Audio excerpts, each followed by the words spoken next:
All right. 4 more for you.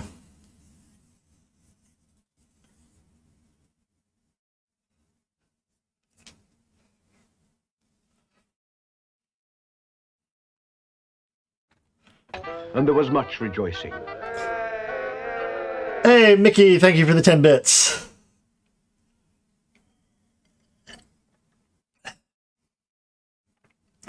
Tell me what you think about these Tilu-themed examples.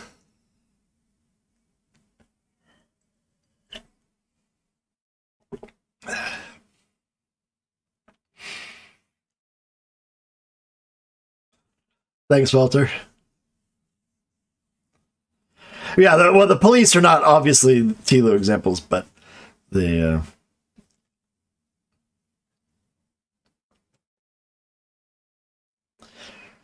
all but the fourth.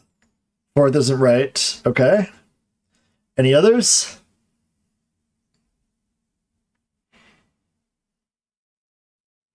Second one is incorrect. So, Mickey, in the descriptive sense or the prescriptive sense? In other words, and if you were late, by descriptive, I just mean people do or do not say it this way, and prescriptive is like the rule books say you shouldn't do it.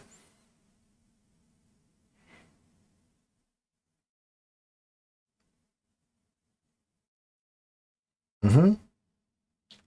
Yeah, exactly. Everybody who's saying it should be blamed for is exactly correct for the fourth one. Fourth one is definitely ungrammatical. I'm probably across the board, but with things like prepositions, I get very cagey because there's a lot of variation, regional variation in these kinds of things.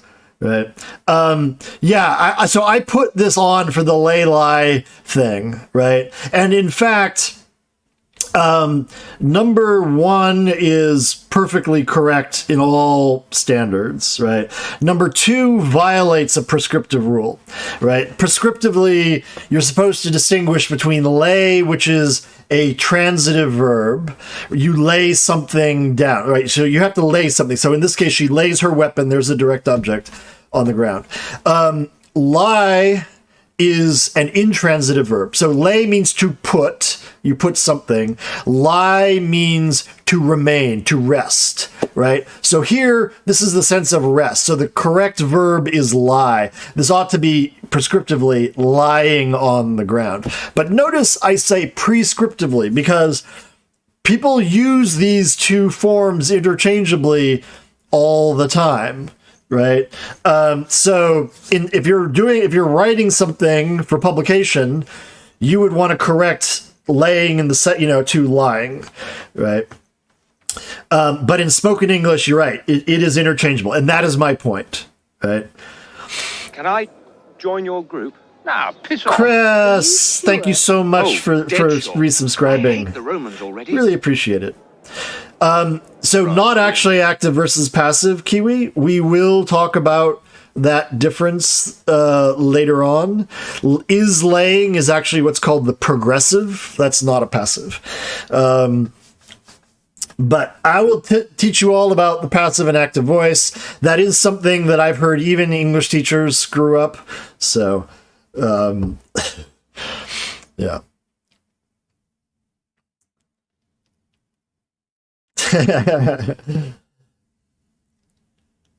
This is so much better than gaming. Oh, now Bins, now you're gonna make me feel self-conscious about my gaming. But thank you. Yeah, English majors can't grammar. I know that we were talking about this at the beginning, Mickey, about how most English teachers don't actually know a lot of grammar. I taught grammar for teachers for 7 years, so I know exactly how little they know. So yeah, let's see. I think that was basically... So yeah, accused him of the crime, blamed him for the crime. I put this pair on to show that this is an instance of just usage, straight up usage, right? In this context, accused and blamed are very close in meaning to each other. They're nearly synonymous. And so it's not the meaning of the word that determines whether you use of or for. It's an arbitrary question of just ordinary usage, right? Again, a brute fact about the English language that simply must be memorized, right? Okay. See what you think about these.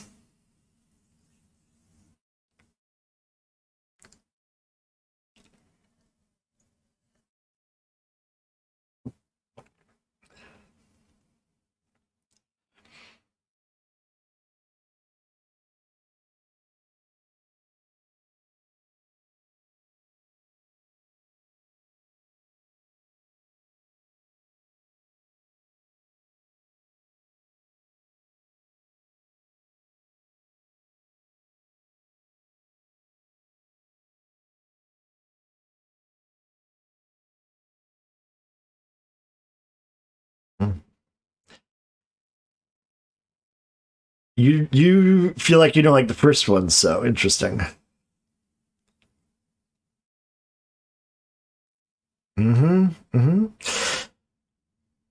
So your intuitions for the first two match mine pretty exactly. In other words, gave the literacy program her time is fine.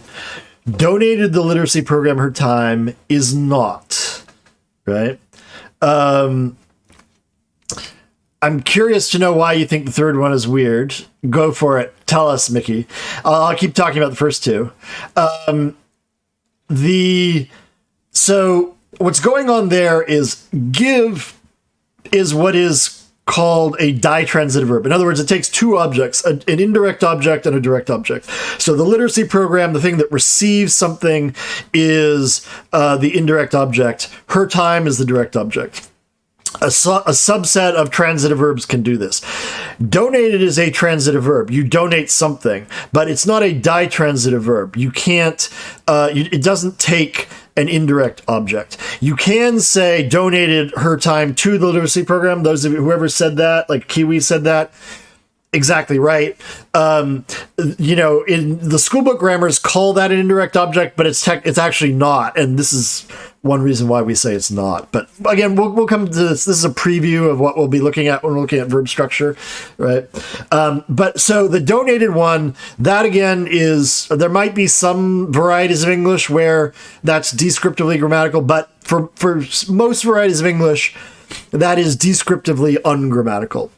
Now, most people were saying they don't have problems with the last, with 3 and 4. Mickey,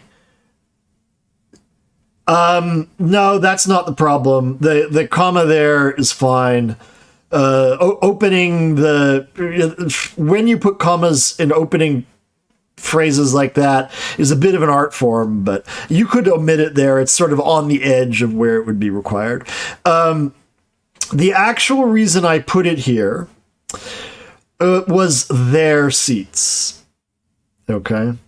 And this one is, first of all, you're all saying it's fine. And so your judgment is fine. It's descriptively grammatical, right?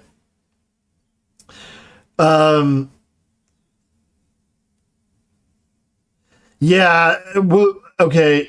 So that's one way to look at it. We'll definitely get into all of that, Kiwi.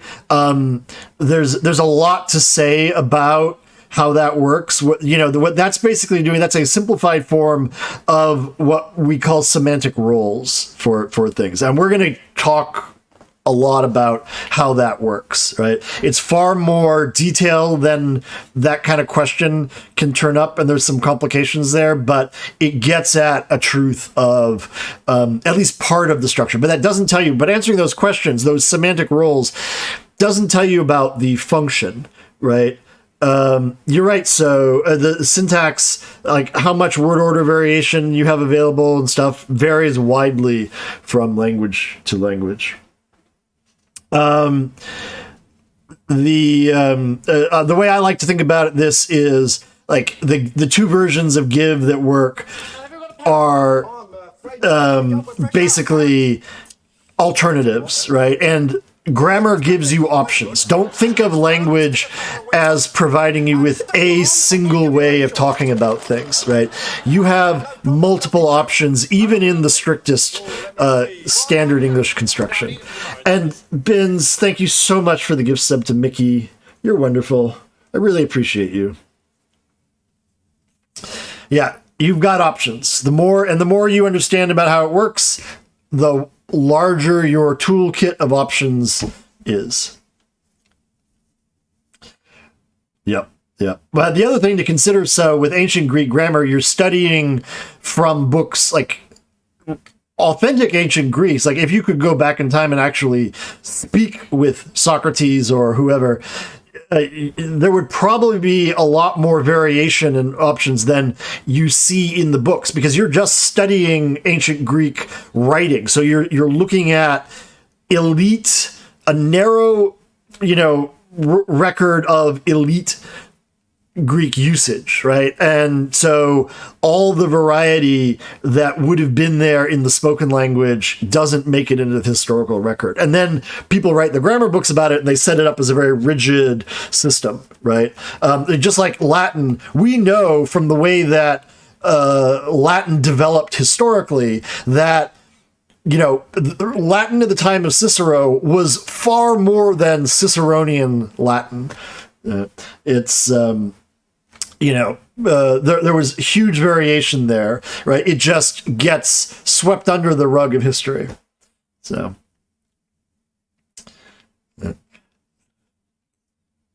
German is rather rigid. German has a lot of word order flexibility. I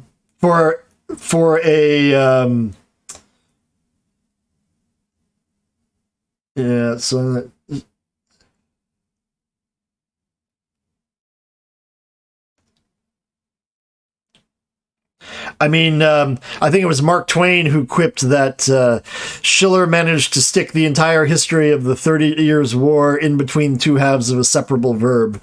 So German has a fair bit of flexibility.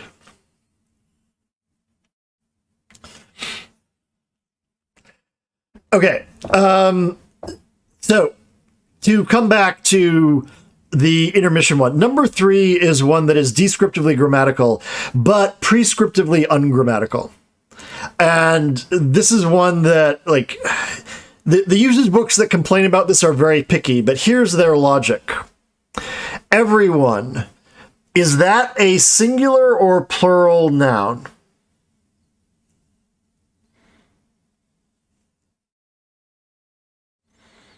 I want you to use your intuition. Try it in a sentence. Do you say everyone are here or everyone is here? Mickey's saying singular. She's right. It's singular. Everyone is here, right? Everyone refers to many people, but it refers to them collectively, right? Now, the logic here in the school books, I am not endorsing this logic, mind you, but the argument is everyone is a singular noun. There is a pronoun which refers to everyone. It points to that singular noun. So there must be a singular noun. What the school books who enforce this rule want you to say is everyone returned to his or her seat. Right? Or if it's a really old book, just his seat, because supposedly you can use he to include men and women, which is another bullshit thing that we'll talk about another time. However, so that's the logic. The fourth one is meant to show you why this logic is stupid. Try applying that same correction to this fourth sentence.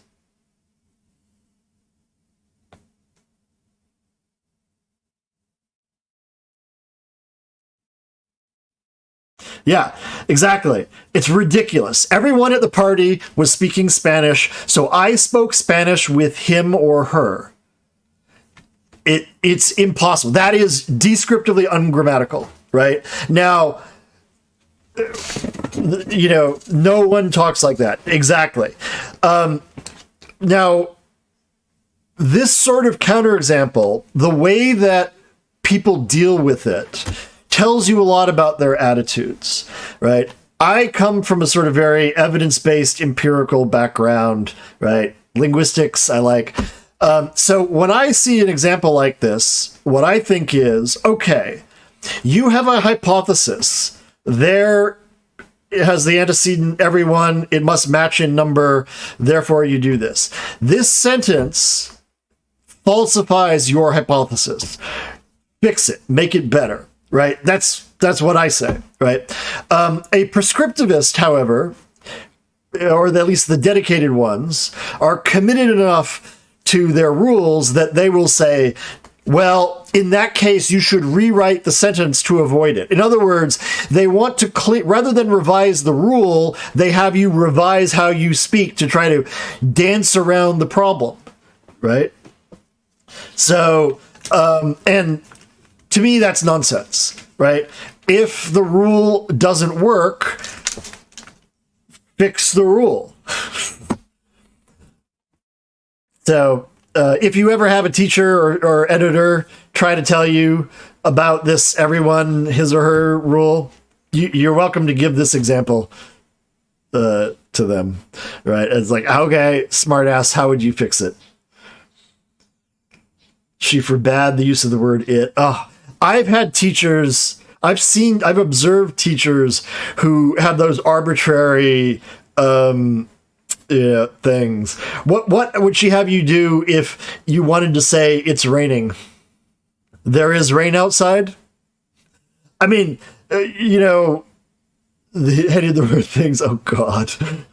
Those arbitrary peeves are terrible. Like, I usually advise students, like, if you got a teacher like that, suck it up for the purposes of the class, but realize that no one in the real world actually writes that way. A lot of teachers ban the use of the word to be. I've seen teachers, I'm aware of teachers who will, like, count the number of times you use to be in an essay. And if you use it more than twice, they'll give you an F or something like that. Right? Yeah.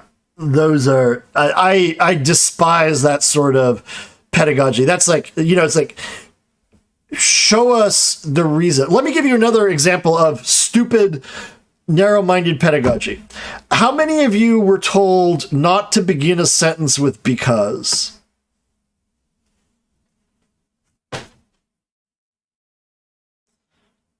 Binns was. Yep. Okay. Total bullshit, right? Go read widely in any carefully edited source you want. The New York Times, the New Yorker, London Times, any of these places. You will find sentences starting with because all the time. Starting with and is fine too. I'll get to that in a minute. The likely reason that teachers started telling you this is that they were trying to get you to avoid a sentence fragment, right? Because they were trying to get you to say, like, we use because, like, subordinate clause fragments, like because blah, blah, blah, in oral speech all the time, right? Like, if somebody asks you, why haven't you left the house in 6 months? Right? I'm not going to answer that saying, I haven't left the house in 6 months because I'm afraid of COVID. I say, because I'm afraid of COVID, right? And when young kids are learning how to write, they just write down the way they would speak, right? Because I'm afraid of COVID, period, right? That is a written fragment, right? So how do you get kids not to do that? Well, you could teach them sentence structure and the complete sort of thing, or you could just say, don't start a sentence with because. So by banning, the pattern that causes a fragment sometimes, right, you get rid of the problem at the cost of eliminating a very natural way of speaking and writing. So yeah, I get very irritated with that sort of narrow-minded pedantry.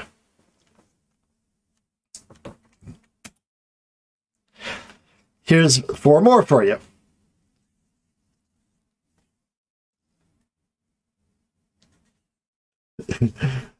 Yeah, yeah. That is true. They give you simplified stuff, but the question you want to. It's fine to oversimplify, but I disapprove of lying to people. Like just.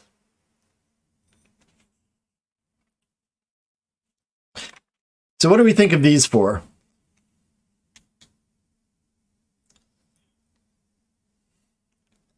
Three ain't right, Mickey.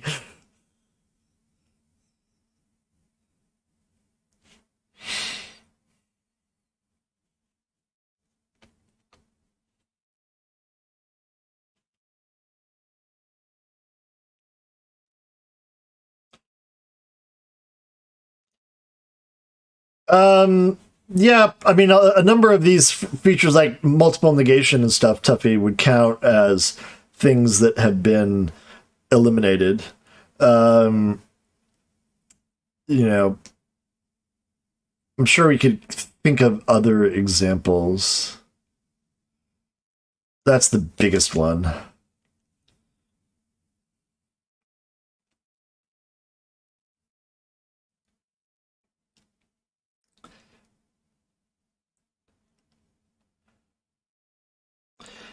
Mm-hmm.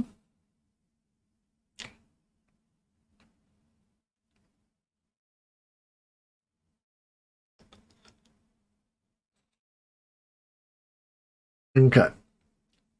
So to clarify a little bit, like when you say the first one should be me, are we talking for native speaker? Like native speakers would say you and me, or are we talking about prescriptive correction here?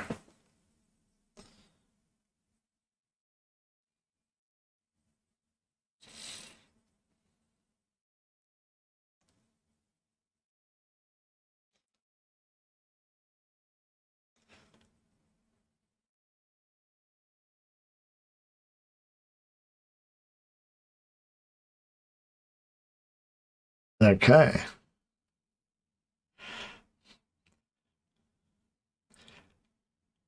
All right. So let's take these one at a time. I'm seeing all kinds of responses here. So we have between you and I, looks like most people are saying it should be me.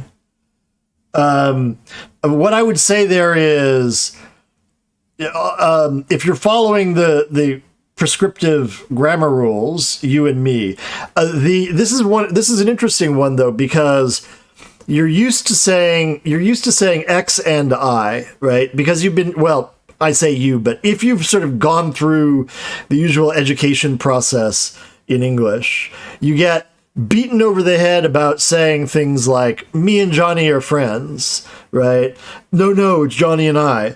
And so people, the rule that they interpret isn't the sort of detailed one that the teachers want them to learn, but just it's always X and I. And so you will hear lots of people say between you and I.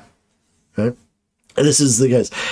So between us, right? I think Mickey mentioned that. Just between us. Between is a preposition. Pronouns that are objects of prepositions take the objective case. So it should be in standard written English between you and me or between us, right? Now, it's me. What was your judgment on it's me? I mean, obviously 2 and 3 are meant as contrasts, right? I saw some of you saying that you didn't like number 3, right? It's me because it's an object. Okay. Please let number 3 be okay. Okay. Well, it depends. She's a subject, but her, she, me are not actually objects. They are what are called in traditional grammar subject complements. Is to be is a linking verb. Join your group. Skizzle! Are you sure? Welcome back to the aviary. 5 months. Hello. How you doing? So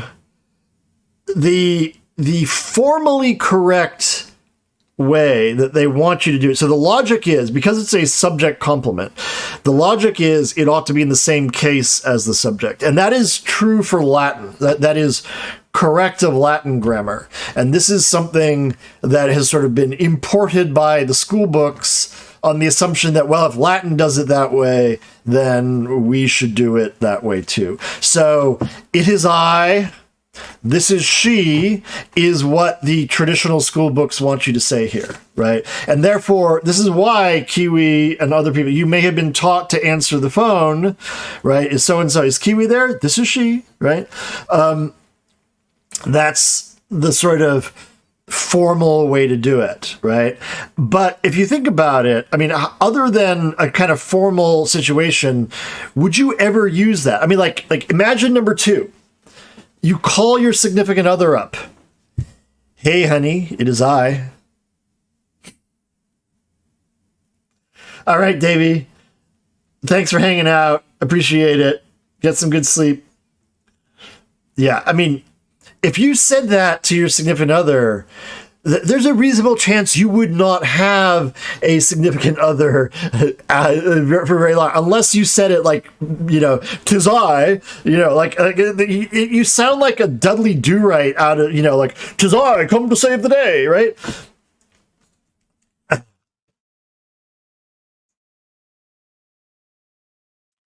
In other words, there is a formal register where you can say this is she, where you can use the nominative case in this subject complement position, but it is highly marked as formal, right? And if you were to use it in the wrong context, a casual conversation with people you care about, it would feel, you would either have to do it humorously or it would be disastrously off. Okay. Now, your judgments on number 4 are very interesting. You all want to use who, right?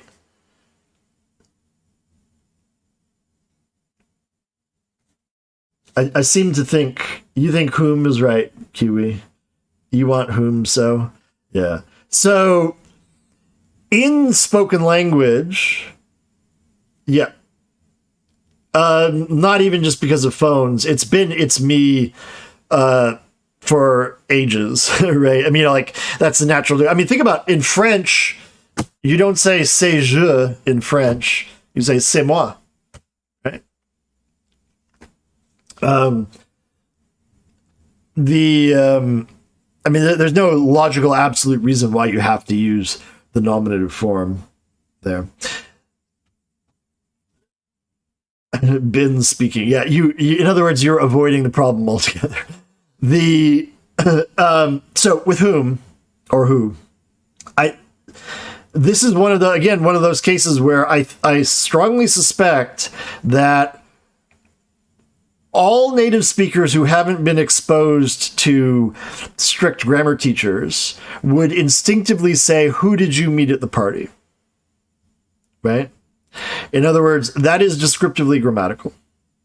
However, who is the subject form of that pronoun? Who is equivalent to he, she, they, something. Whom is the object form of that pronoun? It's equivalent to him, them. I mean, if it helps you mnemonically to remember it, the M's all go together. So him, them, whom, right? So whom is the object form? Now notice, this is a question. The subject of this question is you. Whom is the object? Did you meet them at the party, right? So in formal traditional terms, whom did you meet at the party is the traditionally right form. However, practically speaking, you should not ask this question phrased this way in any kind of casual conversation, right? There was a case, you guys, I don't know if any of you are old enough to remember this, but when George Bush, the first George Bush, was running for president, he had a campaign slogan, "Who do you trust?" And some pedants were complaining, oh, it should be whom do you trust? That's incorrect. But imagine, like, how disastrously bad it would have been for Bush's campaign. Bush already had the attitude of being an elite Yale type, of asking, whom do you trust? Right? Well, not an asshole who uses whom, that's for sure. Right? Kiwi, thank you so much for that gift sub to Emmy. Emmy, welcome to the aviary. Enjoy the emotes. Yeah, who are you going to call? Whom are you going to call? Just doesn't have the same, flow off the tongue, does it?